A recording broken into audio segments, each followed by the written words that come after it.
தமிழ் உள்ளங்கள் அனைவருக்கும் இணைய வணக்கம். இது உங்கள் தமிழ் ஸ்டோர் சேனல்.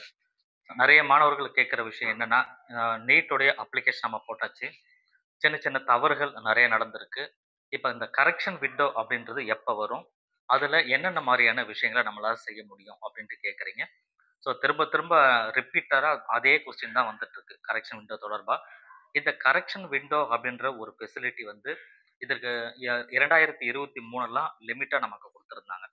என்ன அப்படின்னா, அப்ளிகேஷன் ப்ராசஸ்லாம் முடிஞ்சதுக்கப்புறம் வந்து திரும்ப வந்து அந்த கரெக்ஷன் விண்டோ அப்படின்றது ஓப்பன் ஆயிட்டு, இந்த கரெக்ஷன் விண்டோ எப்போ ஓப்பன் ஆகுதோ அப்பயிலேருந்து நமக்கு வந்து ஒரு 3 டேஸ் கிட்ட டைம் வந்து இருந்தது. அந்த 3 டேஸ்ல வந்து 2023ல குறிப்பிட்ட மேஜரான மிஸ்டேக் இருந்தா மட்டும் நமக்கு கரெக்ஷன பண்ணிக்கிற மாரி ஆப்ஷன் குடுத்தாங்க. அது ஃபோட்டோவா இருக்கட்டும், சிக்னேச்சரா இருக்கட்டும், இந்த மாரி மிக முக்கியமான விஷயங்கள். 2024 போன வருஷம் வந்து பார்த்தீங்கன்னா, ஏ டூ இசட் என்னென்னலாம் நீங்க அப்ளிகேஷன் ஃபில் பண்ணும்பொழுது பண்ணீங்களோ, அதுல எந்த ஒரு மிஸ்டேக்கா இருந்தாலுமே, அத நீங்க சரி பண்றதுக்கு ஆப்ஷன் நமக்கு 2024 லாஸ்ட் இயர் குடுத்திருந்தாங்க. ஸோ, அதுவே வந்து 2025 இந்த வருஷம் நீங்க நீட் அப்ளிகேஷன் போடுறீங்க. நமக்கு மார்ச் 7ஆம் தேதி வரைக்கும் டைம் இருக்கு. மார்ச் 7ஆம் தேதிக்கு அப்புறம் ஒரு 1 வீக்குள்ள உங்களுக்கு கரெக்ஷன் விண்டோ அப்படின்றது ஓப்பன் ஆகும். இந்த கரெக்ஷன் விண்டோ ஒரு 3 டேஸ் குடுப்பாங்க. கம்பல்சரி கரெக்ஷன் விண்டோ வரும். அதுல டவுட் கிடையாது. சரிங்களா? ஆனா, இதுல என்னென்ன மாரியான விஷயங்கள நம்மளால கரெக்ஷன் பண்ண முடியும் அப்படின்ற விஷயங்கள் இருக்கு. இத நம்ம போன வருஷம் ஏ டூ இசட் எல்லாமே குடுத்தாங்க கரெக்ஷன் பண்றதுக்கு. இந்த வருஷம் அதே மாரி குடுப்பாங்களா அப்படின்னா, இது கேள்விக்குறி தான். ஸோ என்ன அப்படின்னா, 2023ல அந்த அளவுக்கு குடுக்கல. 24ல எல்லாத்தையும் குடுத்தாங்க. 25ல மறுபடியும் வந்து லிமிட்டடா ஏதாவது சொல்லிட்டாங்கன்னா, அது பெரிய விஷயமா இருக்கும்.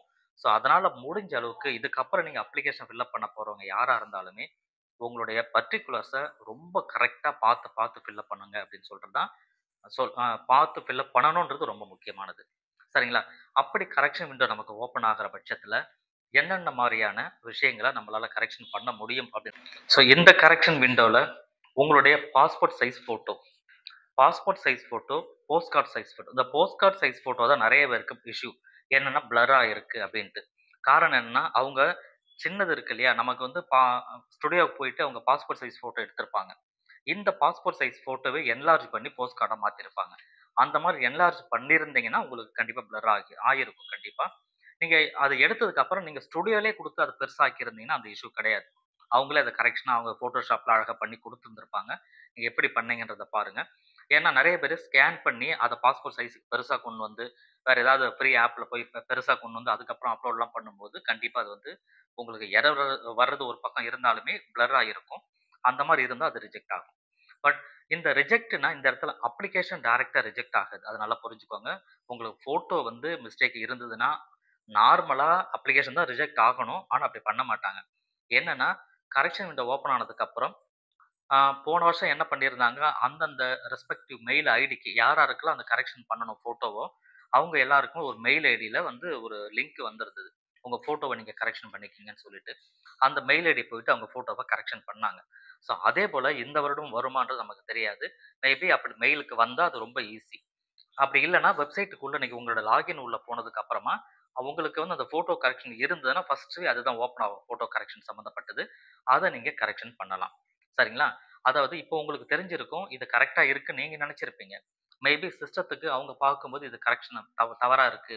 ஃபோட்டோலாம் பிளர்ரா இருக்கு அப்படின்னா, அவங்க உங்களுக்கு அந்த இன்டிமேஷன் குடுப்பாங்க. அப்ப நீங்க அத சரி பண்ணிக்க முடியும். எந்த இன்டிமேஷனும் இல்லன்னா உங்களுக்கு இஷ்யூவே கிடையாது. ஃபோட்டோ நல்லா இருக்குன்னு சொல்லி அர்த்தம். இது 1. அந்த ஃபோட்டோல பேரு, டேட் ஆஃப் பர்த் இருக்கணுமா? டேட் ஆஃப் டேக்கன் ஃபோட்டோ எடுத்த டேட் இருக்கணுமா? பேர் இருக்கணுமான்னா, இருந்தா நல்லது. இல்லன்னா எந்த பிரச்சனையும் இல்ல. அத பத்தி நீங்க வொரி பண்ண தேவையில்ல. கரெக்ஷன் விண்டோ வந்ததுக்கு அப்புறம் நான் ஃபோட்டோ போய் இப்ப மாத்தட்டுமான்னா, அது தேவையும் இல்ல. சரிங்களா? அத பத்தி நீங்க வொரி பண்ண தேவையில்ல. ஸோ அத விட்டுருங்க. அடுத்ததா உங்க டாக்குமெண்ட் அப்லோட் பண்ற விஷயங்கள். அதுவும் குறிப்பா ஃபிங்கர் பிரிண்ட். இந்த ஃபிங்கர் பிரிண்ட் வந்து நீங்க அ ஒரே ஒரு ஃபிங்கர் மட்டும் ஃபிங்கர மட்டும் நீங்க வச்சிருந்தீங்கன்னா, கண்டிப்பா தவறு. அத நீங்க கரெக்ஷன் பண்ணி தான் ஆகணும். உங்களோட 10 ஃபிங்கருமே வச்சிருக்கணும். அது ஹரிசாண்டலா இருக்கலாம், வெர்டிகலா இருக்கலாம், எப்படி வேணா இருக்கலாம். நான் சில பேர் கமெண்ட்ல சொல்லியிருந்தேன், நான் தவறா அப்லோட் பண்ணிட்டேன் ஃபிங்கர் பிரிண்ட்ன்னு. தவறானா எப்படி பண்ணியிருக்கீங்கன்றது தெரியல. இந்த தவறுன்றது இந்த இடத்துல வந்து 10 ஃபிங்கர் ஒண்ணா வைக்கணும். அது வந்து ஹரிசாண்டலா இருக்கலாம், வெர்டிகலா இருக்கலாம், எப்படி வேணா இருக்கலாம். அதுல எந்த விஷயமே கிடையாது. சரிங்களா? இது ப்ளூ பென்ல இருக்கணுமா? அல்லது ப்ளூ இங்க்ல இருக்கணுமா? அது வந்து அல்லது பிளாக்ல இருக்கலாமான்னா, ப்ளூல தான் இருக்கணும் ஃபிங்கர் பிரிண்ட் அப்படின்றது. மேபி பிளாக்ல இருந்ததுன்னா உங்களுக்கு சேஞ்ச் பண்ற ஆப்ஷன் வந்தாலும் சேஞ்ச் பண்ணிக்கங்க. ஒண்ணும் தவறும் இல்ல. சரியா? இது ஒண்ணு. இன்னும் சில பேர் வந்து சைன் பண்ணும்பொழுது நான் வந்து பிளாக்ல பண்ணியிருக்கேன். ப்ளூல நான் மாத்தி பண்ணிக்கலாமா? கரெக்ஷன் பண்ணும்போது. சில பேர் நான் வந்து ப்ளூல பண்ணியிருக்கேன். அத பிளாக்ல பண்ணலாமா? அப்படின்னு. அதாவது சைன பொறுத்தவரைக்கும் இஷ்யூ கிடையாது. உங்களுக்கு பிளர் இல்லாம கிளியரா, தெளிவா நீங்க அப்லோட் பண்ணிட்டீங்கன்னா, அது எந்த கலரையும் அத பத்தி கவலைப்பட தேவையில்ல. அதுல எந்த விஷயமே வராது. இல்ல நீங்க மாத்தி தான் ஆகணும்னா, நீங்க திரும்ப உங்க கரெக்ஷன் விண்டோல அந்த ஆப்ஷன் இருந்ததுன்னா நீங்க மாத்துங்க. இல்லன்னா விட்டுடுங்க. அன்னெசசரியா நல்லா இருக்கிறத போய் திருப்பி மாத்தி, அதுல ஒரு தவறு நீங்க செய்யக்கூடாதுன்றது தான் என்னுடைய ரிக்வெஸ்ட். அதனால நீங்க ஸ்பெல்லிங் மிஸ்டேக் இருக்கு. அத நான் கரெக்ஷன் பண்றேன்னா, அது வேற. அத பண்ணி தான் ஆகணும். ஃபோட்டோ நல்லா இருக்கிற ஃபோட்டோ, இது வந்து நான் வேற ட்ரெஸ் போட்டு நான் எடுத்திருக்கேன். இது சூப்பரா இருக்கும். நான் இத போய் மாத்திக்கிறேன் அப்படின்னு தயவு செஞ்சு பண்ணாதீங்க. ஒன்ஸ் ஒரு தடவ நீங்க ஃபோட்டோவோ, டாக்குமெண்ட்டோ அப்லோட் பண்ணிட்டீங்கன்னா, அதுல எந்த இஷ்யூமே இல்ல அப்படின்னு உங்களுக்கு தெரியுது அப்படின்னு சொன்னா, அது எதுவுமே பண்ண தேவையில்ல. திரும்ப புதுசா ஒண்ணு நீங்க போய் அப்லோட் பண்ணி அத கரெக்ஷன் பண்ண வேண்டிய அவசியம் இல்ல. எதற்கு அவசியமோ, அத மட்டும் அவசியமானத மட்டும் கரெக்ஷன் விண்டோல கரெக்ஷன் பண்ணுங்க. தேவையில்லாத சரியா இருக்கிறத திரும்ப எரஸ் பண்ணிட்டு, திரும்ப புதுசா ஒண்ணும் பண்ணாதீங்க. ஸோ அந்த தவற நெறைய பேர் பண்றாங்க. அது தயவு செஞ்சு பண்ணாதீங்க அப்படின்றது தான் என்னுடைய ரெக்வெஸ்ட். சரி அடுத்தது, நமக்கு அந்த கரெக்ஷன் விண்டோக்கு மெயில் கம்பல்சரி வருமான்னா, அது இப்போதைக்கு தெரியாது. வந்தா நல்லது, வரலன்னா உள்ள போயிட்டு நீங்க லாகின் பண்ணிட்டு, உங்க லாகின்ல போயிட்டு உள்ள போய் நீங்க சரி பண்ணிக்கோங்க அப்படின்றது. 2வது அதேபோல கம்யூனிட்டி சர்டிஃபிகேட்லாம் நமக்கு வந்து கரெக்ஷன் பண்ணிக்க முடியுமா? ஆப்ஷன் இருந்தா அதையும் பண்ணிக்கலாம். லாஸ்ட் இயர் இருந்தது, இந்த வருஷம் இருந்தா பண்ணுங்க அப்படின்றது தான் என்னுடைய ஏன்னா இப்போதைக்கு நம்ம சொல்ல முடியாது ஒண்ணு. அடுத்தது ஃபிங்கர் பிரிண்ட் ஆல்ரெடி நான் சொல்லிட்டேன். எக்ஸாம் சென்டர் நம்ம சேஞ்ச் பண்ண முடியுமா? அப்படின்ற ஒரு கேள்வியும் இருந்தது. லாஸ்ட் இயர் ஆப்ஷன் குடுத்திருந்தாங்க சேஞ்ச் பண்றதுக்கு. அப்படி சேஞ்ச் பண்ண ஆப்ஷன் இருந்தாலும், அது நீங்க சேஞ்ச் பண்ணிக்கலாம். இப்போதைக்கு என்னன்னா, அவங்க என்னென்னலாம் ஆப்ஷன் குடுத்துருக்காங்க. ஃபர்ஸ்ட் லாஸ்ட் இயர் ஓப்பனா விட்டுட்டாங்க. நீங்க எல்லாமே ஃப்ரெஷ்ஷா நீங்க அப்ளிகேஷன் பண்ற மாரி எல்லாமே கரெக்ஷன் பண்ணிக்க முடியும். அப்படி குடுத்திருந்தா ரொம்ப ஈஸி. எதெல்லாம் பண்ணணுமோ அதெல்லாம் சரி பண்ணிக்கங்க. இல்ல பர்ட்டிகுலரா குறிப்பிட்ட விஷயங்கள் மட்டும் தான் உங்களால பண்ண முடியும். ஏன்னா, எப்பயுமே இந்த கரெக்ஷன பொறுத்தவரைக்கும் ஒரு விஷயம் வந்து, உங்களோட ஃபோன் நம்பர், உங்களோட மெயில் ஐடி இத கண்டிப்பா வந்து மாத்தவே முடியாது. ஏன்னா ரிஜிஸ்டர் பண்ணும்பொழுது எந்த மெயில் ஐடி குடுத்துருக்கீங்க, எந்த ஃபோன் நம்பர் குடுத்துருக்கீங்க, அது லாஸ்ட் வரைக்கும் அதுதான் உங்களுக்கு ஃபைனல். என்னதான் கரெக்ஷன் விண்டோ வந்தாலுமே, அது மட்டும் உங்களால மாத்தவே முடியாது. ரைட்டுங்களா? மத்தபடி அ இன்ஃபர்மேஷன் நீங்க குடுக்குறீங்க இல்லையா?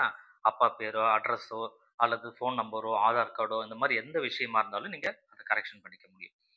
பெரும்பாலும் டெக்ஸ்ட்ட கரெக்ஷன் பண்றது ஈஸி. ஃபோட்டோவ பெரும்பாலும் ஃபோட்டோ சம்மந்தப்பட்டது, டாக்குமெண்ட் சம்மந்தப்பட்டது, ஸ்கேன் பண்ணது, இதெல்லாம் நீங்க கரெக்ஷன் பண்ணாம இருக்கிறது நல்லது. அதாவது தவறா இருந்தா கரெக்ஷன் பண்ணுங்க. தவறா இல்லாத பட்சத்தில அத போய் ஓவர் ரைட் பண்ணி, திருப்பி நீங்க கரெக்ஷன் பண்ணி, அதுல ஒரு மிஸ்டேக் பண்ணாம இருக்கிறது தான் நல்லது. இப்போ இந்த கரெக்ஷன் டீட்டெயில பத்தி உங்களுக்கு புரிஞ்சிருக்கும். கம்பல்சரி கரெக்ஷன் விண்டோ உங்களுக்கு ஓப்பன் ஆகும். 3 டேஸ் டைம் குடுப்பாங்க. மார்ச் 7ஆம் தேதிக்கு அப்புறம் தான் அது நமக்கு தெரியும். வந்தவுனே உங்களுக்கு நான் சொல்றேன் வீடியோல. நம்ம சேனல்ல தொடர்ச்சியா நீங்க பார்த்துக்கிட்டே இருங்க. தேங்க் யூ ஃபார் வாட்சிங்.